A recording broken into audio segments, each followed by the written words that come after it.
Hello everyone. आज हम करेंगे अपनी बाकी की बची हुई दो boundary conditions. First boundary condition हमारी थी for B vector, second boundary condition थी फॉर डी वेक्टर। अब हम करेंगे boundary condition for E vector. ठीक है, इसके लिए हमारे पास हमने डायग्राम में लेना है एक रेक्टेंगुलर सी लूप ले ली हमने, A B C and D. ये हमने एक रेक्टेंगुलर लूप ले लिया across the boundary x y. Height इसकी भी कितनी है, delta h. This is medium 1, this is medium 2। ये ई वेक्टर के लिए electric field vector E2 vector ऐसे जा रहा है, और ये जा रहा है हमारे पास E1 वेक्टर। ये एंगल बना रहा है θ1। ठीक है, क्लियर है। Now let x y be the boundary between the two mediums, medium 1 and medium 2. Consider a rectangular loop a b c d enclosing surface area S. Let E1 be the electric field in medium 1 and E2 be the electric field in medium 2. Let delta h be the small height या फिर breadth of the loop. Now from Maxwell's equation of electric field की Maxwell's equation del cross E vector is equal to 0. Now taking the surface integral of this, उसमें हमने दोनों में volume integral लिया था, इसमें हम दोनों सरफेस इंटीग्रल लेंगे। Surface integral changes into the line integral according to Stokes theorem. ये क्या हो जाएगी, close loop A B C D A ऐसे क्लोज हो रही है। E dot D l vector is equal to 0। ठीक है, नाउ अब जो हमारी कंट्रीब्यूशन है वो कैसे आएगी, A B E1 vector dot D l vector plus B C, नहीं ए बी में है और सी डी में है, सी डी ए बी में है ना, E1 डॉट डी एल और सी डी में है E2 vector dot D l vector plus हम यहाँ लिख देंगे, हमें कुछ नहीं शो किया उन्होंने वहाँ पे, तो हम यहाँ लिख देंगे contribution from sides B C and D A is equal to 0 because right hand side में क्या है 0। ठीक है, in the limit delta H approaches to 0 क्या होगा, B C delta H approaches to 0, B C side खत्म, A D side खत्म। जैसे जैसे डेल्टा एच 0 को अप्रोच कर रहा है, बी सी और ए डी साइड खत्म, हमारे पास सिर्फ ए बी और सी डी साइड बचेगी, है ना। तो ये वाली कॉन्ट्रीब्यूशन तो खत्म, दिस इज इक्वल टू 0 आ गया। We get this plus this is equal to 0। ठीक है ना, तो अब इसको हम ऐसे लिख सकते हैं E1, इसका इंटीग्रल करूंगी DL की जगह ए बी वैक्टर आ गया, इसका करेंगे तो E2 dot C D vector is equal to 0। But C D is equal to minus of A B, जैसे वहां पे N1 is equal to minus of N2 था। देयरफॉर ये हमारे पास आ गया E1 dot A B vector minus E2 dot A B vector is equal to 0। ठीक है, this implies E1 vector dot A B vector is equal to E2 vector dot A B vector. अब इसके साथ ये कैसे components हैं, ये normal तो नहीं है ना, ये टेंजेंशियल है।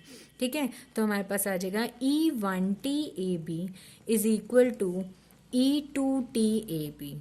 ठीक है, तो ये ए बी से ए बी कैंसिल, तो E1T is equal to E2T आ जाएगा हमारे पास। क्यों, क्योंकि ये टेंजेंशियल कॉम्पोनेंट्स हैं। ठीक है, तो जो टेंजेंशियल कॉम्पोनेंट्स है वो चेंज नहीं हो रहे, तो it is a continuous, same आ रहे हैं ना, तो it is a continuous. This is our third boundary condition. Okay, अब ऐसे ही हमारे पास फोर्थ बाउंड्री कंडीशन है।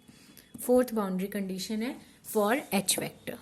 Fourth boundary condition is for H vector. Again इसमें भी हमने क्या करना है, कंसीडर करना है एक rectangular loop A B C and D across the boundary x Y. ठीक है, ये इसकी हाइट हो गई डेल्टा एच, यहाँ से है H1 θ1 से, और ये हमें दे रहा है H2।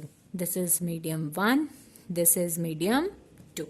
ठीक है, let x y be the boundary between the two mediums, medium 1 and medium 2। Consider a rectangular loop A B C D. Let delta h be the small height और the breadth of the loop. H1 be the magnetic field intensity in medium 1, H2 magnetic field intensity in medium 2. From Maxwell's curl equation for H vector, H vector के लिए क्या है, del cross H vector is equal to J vector plus curly D vector by curly T. कहाँ से आई, fourth equation, जो del cross B vector is equal to mu times of this होता है, तो बी की जगह हमने म्यू एच लिख दिया, तो म्यू से mu cancel, we get this equation. ठीक है, where J vector is the current density and this is the displacement current density. ठीक है, नाउ फर्स्ट टू में हमने वॉल्यूम इंटीग्रल लिया था, थर्ड में सरफेस, फोर्थ में भी surface, taking surface integral on both sides. Okay, taking surface integral on both sides. According to Stokes law, surface integral changes into the line integral. तो A B C D A closed loop में ये line integral में change हो गया, ये आ गया हमारे पास, और ये एज इट इज अभी हमने लिख दिया, करली D vector by curly T along the normal component D S. और डी एस वैक्टर को हम एन कैप डी एस लिख सकते हैं, ये हमने स्टार्टिंग से ही पढ़ा हुआ है। ठीक है, नाउ तो ये अब हमारे पास कैसे चेंज होगा, अगेन ये वाले दोनों सर्फेसेस तो हैं, कुछ शो नहीं किया हुआ, तो हम इन दोनों का लिखेंगे, इसकी कॉन्ट्रीब्यूशन लिख देंगे।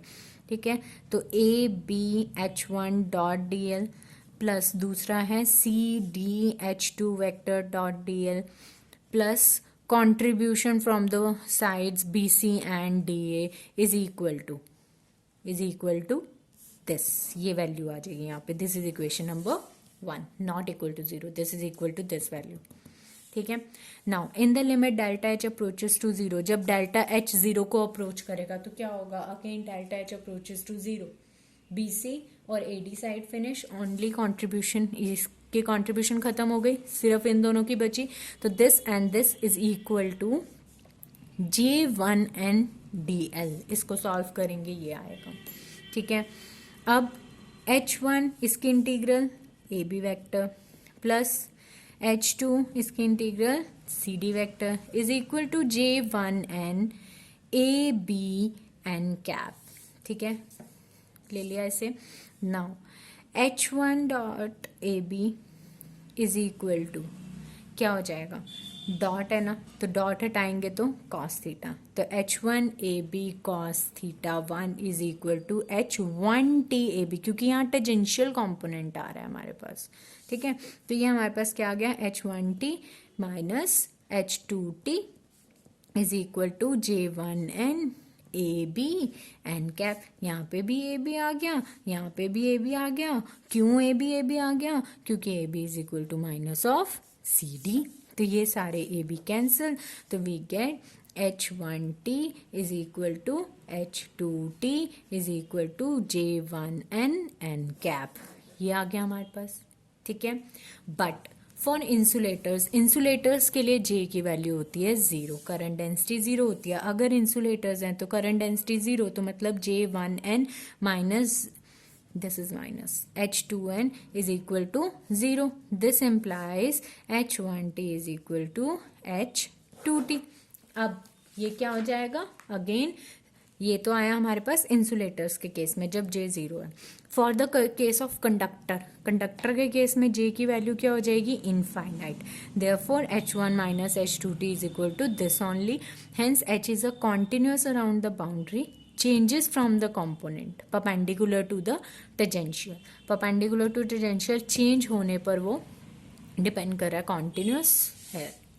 ठीक है, this is our further two boundary conditions. आज हमने टोटल चारों बाउंड्री कंडीशंस कर ली हैं, and these 4 boundary conditions are very important.